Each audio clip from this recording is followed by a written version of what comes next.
Welcome back everyone, my name is Primo. I've been gone for over 6 months and this is part 2 of my 3-part series where I recap everything that's happened to my tower during my time away from YouTube. In the last video, we covered a big chunk of time, about 4 months. In that time, we saved up 6,441 stones and we spent all but 2 of those stones. And what we spent that on was primarily getting our chrono field up to perma chrono field. Now the main reason that I sunk the majority of my stones into this was to both improve my tournament performance and my farming performance. Now for the tournament, the main reason was I was afraid of falling down from champ all the way into plat because that would really hurt my stone and gem generation with the 2 tournaments every single week.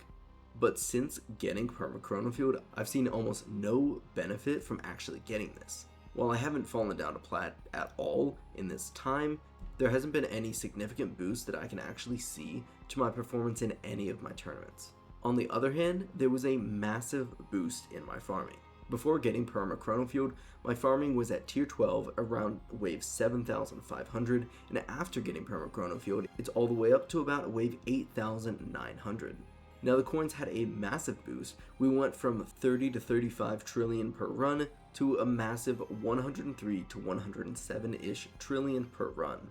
I wasn't expecting this big of a coin boost. And for ourselves, we went from about 160,000 to over 275,000 cells per run. This has been amazing because it's gotten our lab boost up to a ×4 bonus on all 5 labs. Now, while I knew getting perma chrono field was going to help my farming performance, I didn't expect it to help this much.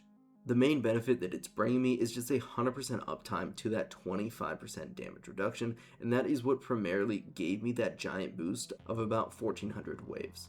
Speaking of cells and speeding up the lab, I do want to jump in the lab and real quick cover what I've been upgrading in the lab. So the number one thing is definitely the golden bot, both the duration and cooldown. We almost have them maxed out, which is definitely going to be very beneficial. I didn't have them at the highest level, maybe halfway towards max, and we're getting it almost to max now, which is going to be great. Golden bot has such a big impact into the coin calculation. Having this all the way max and then continuing to put our metals into this is definitely going to help me. With the change to how the golden boxes work, I can use the new reduction in gems to rush as the reason as to why I'm getting the wall regen and wall fortification, but I think the real reason is just I really like to see these golden boxes, and over the course of upgrading them to try to max them out, I have seen a marginal increase in my waves. I would say somewhere around averaging about 200 waves, which it's not a lot, but you know, you get the most cells and the most coins at the very end, so I'm not going to complain. I think overall in the long run, it's going to be nice to have these maxed out anyways, just so that I don't have to go back and do it, and again, my OCD brain loves to see it maxed out. And then just cherry on top of that is just going to be health regen. Both that plus wall regen, they just work in combination so well together. And then last but not least, no change in our modules, but since I'm currently still working about 10 to 12 hours a day, 5 to 6, 7 days a week, I think we might as well go ahead and just spend some more gems, because we already spent about 30,000, what's almost 15,000 more. Now this time I don't want to jinx anything, so I think what I want is gonna be a magnetic hook. That would be so fun. The last thing that I would want is a galaxy compressor, so let's just really hope we don't get this. I'd be so sad to take it up to Ancestral. That would really ruin the whole red aesthetic. I've got the Christmas theme going on right now. We got the red and green. So yeah, let's go ahead and jump into this and let's see what 15,000 gems can get us. Alright, on the first one, Orbital Augment. Okay, starting off strong with an epic. Hopefully we can get a couple more coming. Inventory full. Okay, wow, yeah, really starting this off strong. Alright, we'll merge a few of these. Should be nothing but these regulars. Take those all the way to Epic, Epic Plus, some other Epics. Oh, such a tedious process. Alright, back to buying. Let's go. Nothing there. Let's see how many we can go without getting anything. Okay, Death Penalty, pretty cool. Not going to use that. Not too big for us right now. Havoc Bringer, nothing too good there. Or at least nothing that I need right now. It's nice to definitely stock up on the offensive modules. But I'm definitely, still focused on the defensive OM chip. Let's just go ahead and skip and we'll talk about any of the epics that we get.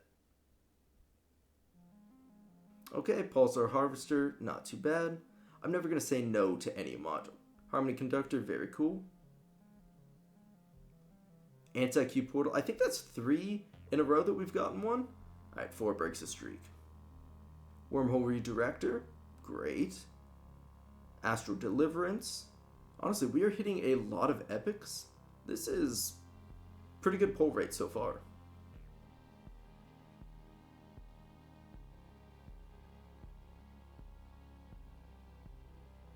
Okay, Anti-Q Portal. Not bad, not bad. Another death penalty. And our inventory's full. Go through this one more time. Okay, let's see. Wormhole Redirector up to Ancestral. And then we'll take those 3, at least add 1 star to them. Or 1 extra star.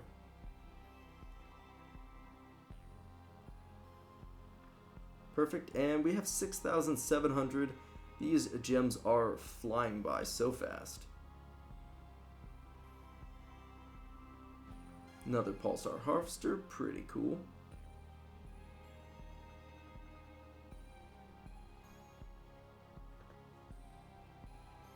Singularity Harness, alright. 3rd Death Penalty. Another Wormhole Redirector. Space Displacer. Another Singularity Harness. Man, I'm so happy with how this is going. No Galaxy Compressors, which is great because, again, Wormhole Redirector. I think that might be the 3rd or 4th. But if we were to get a Galaxy Compressor, I think I'd be pretty upset. I don't think it's... Oh my goodness. I'm genuinely surprised by how many modules we've been getting. Alright, add another star to these 3. Great, we just got the Wormhole Redirector up to Ancestral, so already great to put a star on that. Alright, so we can get about 2 more pulls, another Pulsar Harvester, another full pull, and then we can do some individual pulls, see what we can get. Common, rare, common, rare, another rare. Alright, and we are out. Thank goodness we didn't get a Galaxy Compressor. I don't know what I would have done. I probably just would have been a little upset, a little sad. Oh my goodness. Alright, well, other than that, honestly, some pretty good pulls. Glad to get more stars, glad to get more Ancestrals. I'm never going to actually complain about that. Decent pulls overall. And that does it for part 2 of this 3-part series. In this video, we saw the massive increase to our coin and cells during our farming runs, a bit of a lackluster improvement to our tournaments. We were able to pull another about 15,000 gems worth of modules, so in total we're about 45,000 modules deep without getting a Galaxy Compressor. I have been tracking, I'm sure it's way more than that. Hopefully in the next video we can get one. If you guys couldn't tell, I was being a little misleading, a little mischievous, and I actually did want a Galaxy Compressor, so just to put all the cards on the table. So hopefully in the next video, because we do have a lot of stones saved up and a lot of gems, so hopefully we can use those gems to finally get a Galaxy Compressor and then eventually take our build to the next level. But in the meantime, feel free to join the Primo Army Guild with a link down below, or the Primo Discord, also linked down below in the description. As always, leave a comment, tell me how your build in your tower journey is coming along, hit that like button, and subscribe for more content just like this.